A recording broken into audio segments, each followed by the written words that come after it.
Dunia sedang bergantung pada Malaysia. Wow. Tapi kita sendiri tak sedar. Bukan satu atau dua negara. Bukan dalam satu atau dua industri. Tapi hampir setiap sudut kehidupan manusia moden di seluruh dunia, dari hospital di London, ke dapur di Malaysia sangat diperhitungkan ya oleh dunia nih guys. Tokyo, ke kilang di Chicago, ada sesuatu yang datang dari Malaysia. Ada sesuatu yang tanpanya dunia akan berasa berbeza. Dan kebanyakan kita yang hidup di sini, yang makan nasi lemak setiap pagi, yang rasa negara kita biasa-biasa je, kita tak tahu pun betapa besarnya peranan yang Malaysia mainkan di pentas global. But wait, sebelum kita teruskan, sila subscribe supaya anda tak terlepas semua perkongsian penting saya. Dulu channel Tulis ya guys. I subscribe di ruangan komen, dan saya sendiri akan sambut anda ke dalam komuniti ini. Bismillahirrahmanirrahim. Assalamualaikum warahmatullahi wabarakatuh. Berjumpa kembali dengan saya guys, Temrek TV. Bagaimana kabar kalian semua? Semoga sentiasa dalam keadaan sehat walafiat, dipermudahkan segala urusannya, dan semoga dilancarkan rezekinya. Yang dalam keadaan berniaga ya. Biasanya dekat sekarang nih guys, di bulan Ramadan nih biasanya ya gencar-gencarnya bazar Ramadan ya. Semoga perniagaannya dilancarkan oleh Allah Subhanahu wa taala, diberikan keberkahan rezekinya, amin amin ya rabbal alamin. Bagi teman-teman yang menunaikan ibadah puasa, semoga puasanya dilancarkan oleh Allah Subhanahu wa taala, dan diberikan keistiqomahan untuk selalu teman-teman, untuk selalu menunaikan ibadah puasa sampai tuntas ya.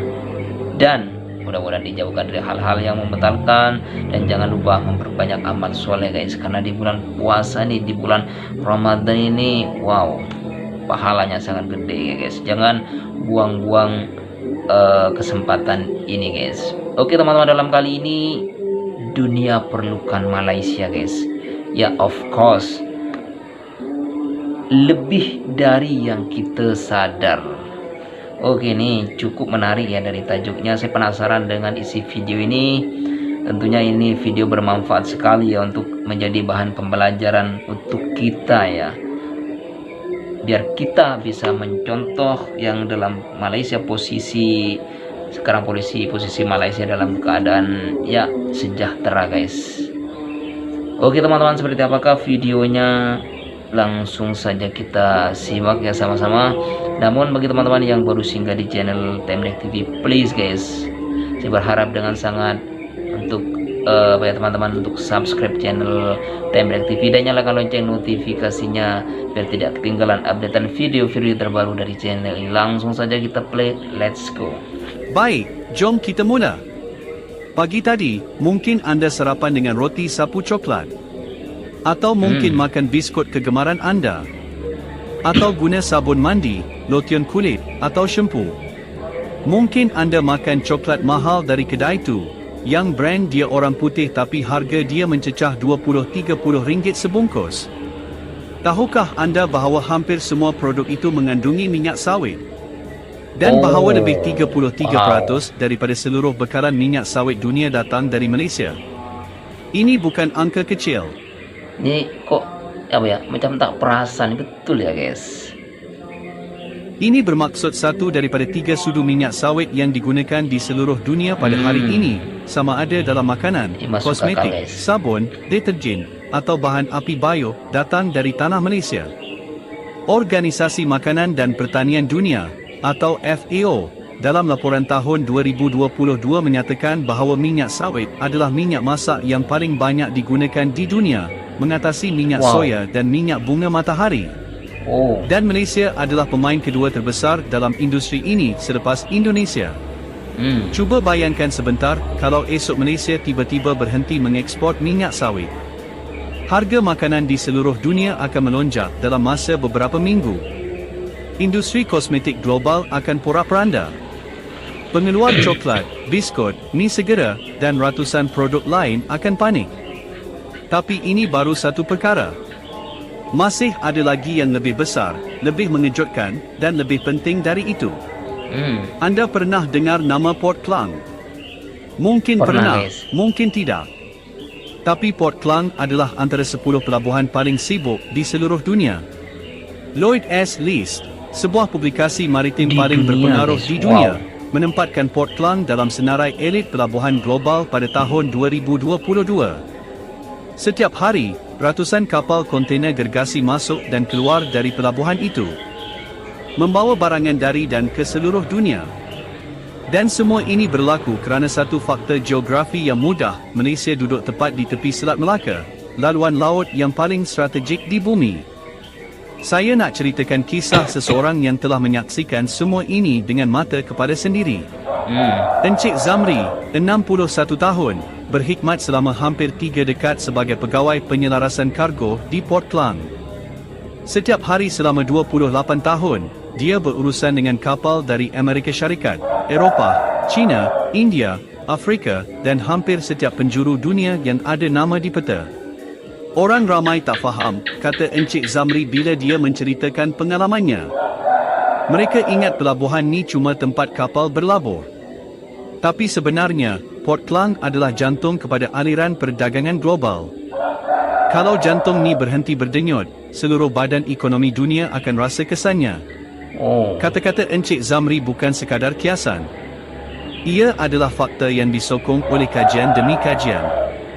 Bank Dunia menganggarkan bahawa 40% daripada seluruh perdagangan maritim global melalui Selat Melaka setiap tahun. 40%. Hampir separuh daripada semua kapal yang berlayar di lautan membawa barangan dunia, semuanya melalui perairan Malaysia. Dan ada sebuah negara besar yang sangat bimbang dengan fakta ini. Negara yang secara diam-diam telah membelanjakan berbilion dolar untuk mencari laluan alternatif supaya tidak perlu bergantung pada Selat Melaka. Negara itu adalah China. Dan apa yang mereka lakukan untuk mengurangkan kebergantungan ini adalah antara kisah geopolitik paling menarik dalam dekad ini. Tapi kita akan bincang itu nanti. Dulu, ada satu bab dalam sejarah moden yang membuktikan betapa kritikalnya Malaysia kepada dunia, dan bab itu berlaku dalam kehidupan kita sendiri, tidak lama dahulu. Tahun 2020. Dunia dilanda COVID-19. Hospital-hospital penuh. Doktor dan jururawat bekerja tanpa henti. Dan satu-satunya perkara yang memisahkan mereka daripada virus yang mematikan itu adalah sepasang sarung tangan getah nipis. Tiba-tiba, seluruh dunia menyedari satu hakikat yang menggerunkan. Lebih 60% daripada sarung tangan perubatan yang digunakan di seluruh dunia dihasilkan di Malaysia. Satu negara. 60% bekalan global. Hampir seluruh sistem kesihatan dunia bergantung kepada pengeluaran satu negara yang ramai orang tak tahu lokasinya pun dengan tepat di peta. Permintaan melambung. Pengeluar-pengeluar Malaysia seperti Top Glove, Hartalega, dan Supermah tiba-tiba menjadi antara syarikat paling penting di dunia. Pesanan datang dari Amerika Syarikat, United Kingdom, Jerman, Jepun, semua berebut-rebut untuk mendapatkan sarung tangan dari Malaysia. Dalam kekecohan itu, ada seorang perempuan bernama Puan Salma, 44 tahun, seorang pekerja barisan pengeluaran di sebuah kilang sarung tangan di Klang. 20 tahun dia bekerja di kilang itu, datang pagi, balik petang, ulang setiap hari. Kerja yang kebanyakan orang anggap biasa. Kerja yang jarang disebut dalam majlis mewah atau berita utama. Tapi pada tahun 2020, kerjanya tiba-tiba jadi antara kerja paling kritikal di muka bumi. Masa tu saya rasa bangga, kata Puan Salma. Bukan sebab famous atau apa. Tapi sebab saya tahu, sarung tangan yang saya tolong buat tu, ada yang pergi ke hospital di New York, ada yang pergi ke ICU di London. Orang yang saya tak pernah jumpa, yang hidup ribuan kilometer jauh, selamat sebab sarung tangan dari Malaysia. Kisah Puan Salma bukan kisah seorang pekerja kilang biasa. Ia adalah kisah bagaimana Malaysia, tanpa banyak bunyi, tanpa banyak cakap, menyelamatkan nyawa di serata dunia. Tapi ada satu sumber Malaysia yang lebih berharga daripada minyak sawit, lebih kritikal daripada Selat Melaka, dan lebih penting daripada sarung tangan getah. Sumber yang dunia akan rebut-rebut untuk miliki dalam masa 20 tahun akan datang. Air bersih. Mungkin anda rasa ini klise. Semua orang tahu air penting. Tapi izinkan saya tunjukkan betapa seriusnya ini. Laporan Pertubuhan Bangsa-Bangsa Bersatu pada tahun 2023 mendapati bahawa lebih 2 bilion manusia di seluruh dunia hari ini hidup tanpa akses kepada air minuman yang selamat. 2 bilion orang. Itu hampir separuh daripada penduduk dunia. Dan jumlah itu dijangka meningkat dengan pantas apabila perubahan iklim semakin teruk. Kawasan seperti Timur Tengah, Afrika Utara, sebahagian India, dan bahkan Amerika Barat sedang berdepan dengan krisis air yang semakin serius. Tasik, sungai, dan akuifer yang selama ini menjadi sumber air bersih sedang mengecil atau hilang sama sekali. Tapi Malaysia? Kita duduk dalam antara zon hujan paling konsisten di dunia. Sungai-sungai kita mengalir sepanjang tahun. Takungan-takungan kita penuh. Dan kita ada lebih daripada cukup air bersih untuk keperluan kita sendiri, malah lebih banyak dari itu. Para pakar sumber air global menjangkakan bahawa menjelang tahun 2040, air bersih akan menjadi komoditi paling berharga di bumi, lebih berharga daripada minyak, lebih diperlukan daripada emas. Dan Malaysia, dengan kedudukannya yang unik dan hujannya yang konsisten, berpotensi menjadi salah satu negara yang paling bernilai dalam era tersebut. Tapi ada satu ancaman yang sedang kita abaikan hari ini yang boleh merampas kelebihan ini daripada tangan kita. Pencemaran sungai, penebangan hutan yang tidak terkawal, pengurusan air yang tidak cekap. Kalau kita tidak bertindak sekarang, anugerah yang kita miliki ini boleh hilang sebelum kita sempat faham nilainya. Sekarang saya nak ajak anda masuk ke dalam hutan. Bukan hutan biasa. Hutan yang umurnya 130 juta tahun. Hutan yang lebih tua daripada dinosaur terakhir yang berjalan di bumi ini. Hutan hujan Malaysia menyimpan lebih 1,000 spesies tumbuhan yang diketahui ada nilai perubatan. 1,000 spesies. Dan itu cuma yang sudah dikaji. Berapa ribu lagi yang masih belum ditemui, masih belum dikaji, masih tersembunyi di dalam kedalaman Taman Negara atau hutan Borneo.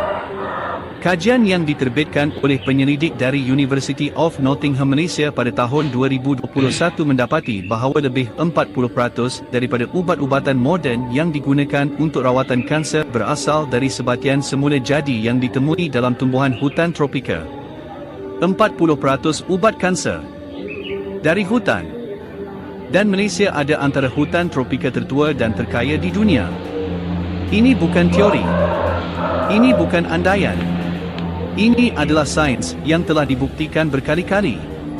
Saya teringat kisah Dr. Farida, seorang penyelidik bioteknologi dari UKM yang menghabiskan hampir 1 dekad mengkaji tumbuhan-tumbuhan di hutan Sarawak. Dia menceritakan saat yang dia akan ingat selamanya ketika ujian makmal mengesahkan bahawa ekstrak daripada sebuah tumbuhan kecil yang dia temui di tepi sungai dalam hutan Borneo menunjukkan aktiviti antitumor yang ketara terhadap sel-sel kanser tertentu. Saya menangis dalam makmal tu, kata Dr. Farida. Bukan sebab gembira semata-mata.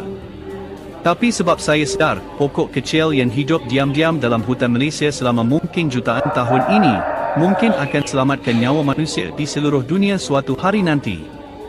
Kisah Dr. Farida mengingatkan kita bahawa Malaysia bukan sekadar tempat pelancongan yang cantik. Malaysia adalah repositori ilmu alam semula jadi yang tiada bandingannya dan ia sedang menunggu untuk dikaji, untuk difahami, untuk dimanfaatkan demi kebaikan seluruh umat manusia. Tapi ada dimensi lain tentang kepentingan Malaysia kepada dunia yang jarang sekali dibincangkan secara terbuka. Dan ia melibatkan sesuatu yang lebih halus, lebih kompleks, tapi mungkin lebih berpengaruh daripada minyak sawit atau getah atau air bersih. Kalau anda mengikuti perkembangan politik dunia akhir-akhir ini, anda mungkin perasan bahawa dunia sedang semakin terpecah. Amerika dan China bersaing. Timur dan Barat bertegang. Negara-negara Islam dan Barat kerap berselisihan. Konflik demi konflik meletus di pelbagai penjuru dunia. Dalam persekitaran yang semakin terpolar ini, Malaysia ada sesuatu yang amat jarang dimiliki oleh negara lain, kemampuan untuk bercakap dengan hampir semua pihak, tanpa menjadi musuh kepada sesiapa. Kajian yang diterbitkan oleh Lowy Institute, sebuah think tank dasar luar yang berprestij dari Australia, pada tahun 2023, menempatkan Malaysia antara 10 negara paling berpengaruh dalam diplomasi Asia Pasifik. Bukan kerana saiz tentera kita. Bukan kerana kekuatan ekonomi kita semata-mata. Tapi kerana kepercayaan dan kredibiliti yang telah kita bina selama berdekad-dekad. Malaysia adalah negara majoriti Islam yang mempunyai hubungan. Ya teman-teman, banyak aspek ya kenapa Malaysia sangat diperlukan dunia guys. Inilah Malaysia. Oke teman-teman, tentunya sahabat untuk rakyat Malaysia, sebelumnya rakyat Malaysia banyak bersyukur karena mempunyai negara yang sejahtera seperti Malaysia.